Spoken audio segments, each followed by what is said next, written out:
তারপর 4 মে রেজাল্টস।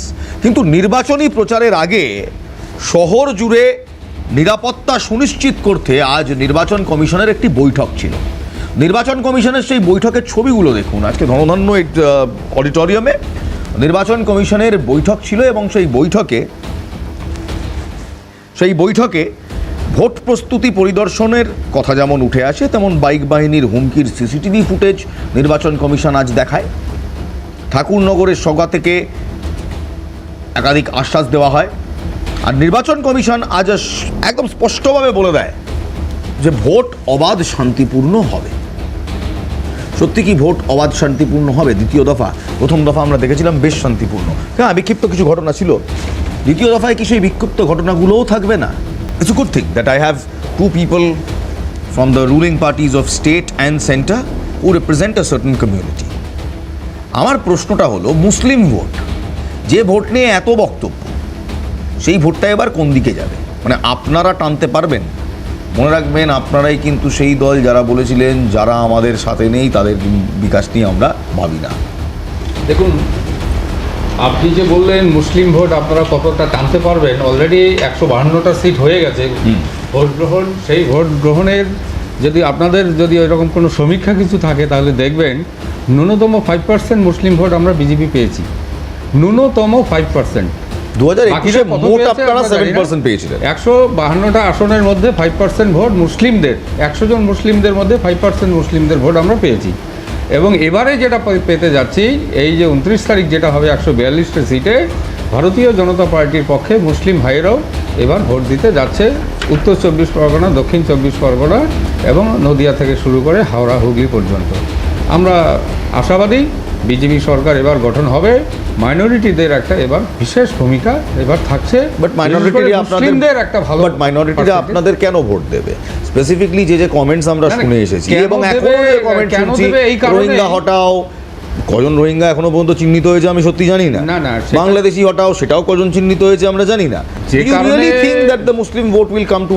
হ্যাঁ, যে কারণে মুসলিম ভাইরা বিজেপিকে ভোট দেবে, কারণ তৃণমূলের অত্যাচার মুসলিমরা কিছু পায়নি, বামফ্রন্টের 35 বছরে মুসলিমরা কিছু পায়নি।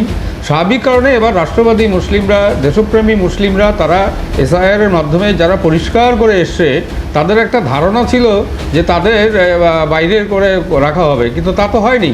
রাষ্ট্রবাদী মুসলিমরা তারা সঠিক সম্মান পেয়েছে, তাদেরকে ভোটাধিকারের মধ্যে রাখা হয়েছে, এসআইআর লিস্টে নাম উঠেছে। এবং আরও মোদিজি যে পরিকল্পনা রেখেছেন মুসলিমদের জন্য, সংখ্যালঘু ভাইদের জন্য, যে তাদের আরও বেশি করে দেশপ্রেমী করে তাদেরকে কাজ দেওয়া, তাদের কর্মসংস্থান দেওয়া, তাদেরকে রাষ্ট্রীয় যে প্রকল্প সেই প্রকল্পের সঙ্গে যুক্ত করা, সেটা এবার মুসলিম ভাইরা সেটা বুঝতে পেরেছে বলেই আজকে এত অপপ্রচার সত্ত্বেও ভারতীয় জনতা পার্টিতে মুসলিম ভাইরা তারা এবার ভোট দিয়েছে এবং 29 তারিখেও দেবে।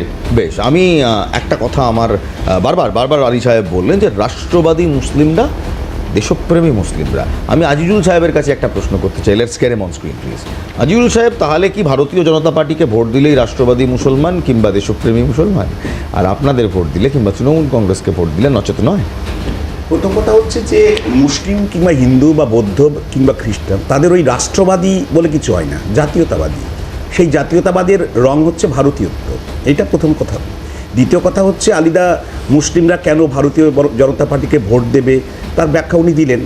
হ্যাঁ, কেনই বা দেবে না বা কেন দেবে সেই প্রশ্নকে সামনে রেখে যদি বলি যে 2021 সালে 7% মুসলিম ভোট ভারতীয় জনতা পার্টি পেয়েছিল, এমন পরিসংখ্যান উঠে আসে। কেন পেয়েছিল, যদি পেয়েও থাকে কেন পেয়েছিল তার ব্যাখ্যা হচ্ছে যে 2019 সালে দ্বিতীয়বারের জন্য নরেন্দ্র মোদী প্রধানমন্ত্রী হওয়ার পর একটা কথা বলেছিলেন, সবকা সাথ সবকা বিকাশ সঙ্গে সবকা বিশ্বাস। এই সবকা বিশ্বাসকে ভরসা করে হয়তোবা যারা দিয়েছিলেন, তার সঙ্গে সঙ্গে 294টি বিধানসভা আসনের মধ্যে বেশ কয়েকটি আসনে ভারতীয় জনতা পার্টি বিশ্বাস করে মুসলিমদেরকে বা সংখ্যালঘুদেরকে প্রার্থী পদে মনোনয়ন দিয়েছিল।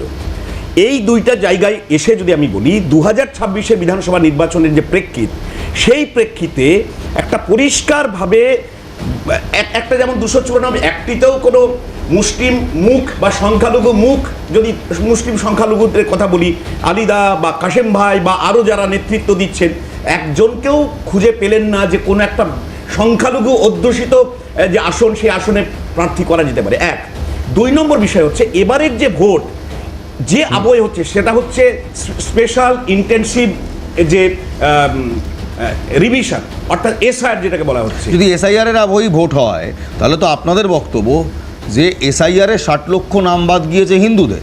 না, আমি যেটা বলি এটাকে তাহলে দুটো মুসলমান phase এ ভোট কেন ভাগ ভয় করো। পায়? না, দুটো পেজে ভাগ করো। এটা হচ্ছে ডেথ কেস, মাইগ্রেশন কেস এবং মাল্টিপল এন্ট্রি। আপনার নামটা আছে তো? হ্যাঁ, আপনার নামটা আছে তো? আমি বলি, আমি আমার বেশ নামটা স্পষ্ট অবশ্যই করছি। আসে। আমি থার্ড ফেজে বলছি আন্ডার অ্যাডজুডিকেশনে। আমি যেটা বলছি সেটা শোনো, মানুষ যারা বোঝে, আন্ডার অ্যাডজুডিকেশনে যারা এসেছিল তার সিংহভাগ হচ্ছে সংখ্যালঘু মুসলিম। বলছি আপনার নামটা আছে তো? পর্যন্ত আপনার নামটা আছে তো? ট্রাইব্যুনালে যারা গেছে- আজিজুল দা, আপনার নামটা আছে তো? অবশ্যই, কেন থাকবে আলী না? ভাই, আপনার নামটা আছে? আলী স্যার কেন থাকবে না? আছে, কিন্তু আমার এটাই নামটাও আছে। পরিসংখ্যান নয়। So, এখানে তিনজনের মধ্যে তিনজনের না, নামটাই এটাই আছে। পরিসংখ্যান নয়, কারণ কোথাও না কোথাও এবারের এসআইআরে সমাজের প্রান্তিক, অর্থনৈতিকভাবে পিছিয়ে পড়া দলিত, আদিবাসী, সংখ্যালঘু মানুষেরা বাদ পড়েছে ডিউ টু কিন্তু ল্যাক অফ পেপার। আমি আপনার সঙ্গে কাগজের 100% জন্য। সহমত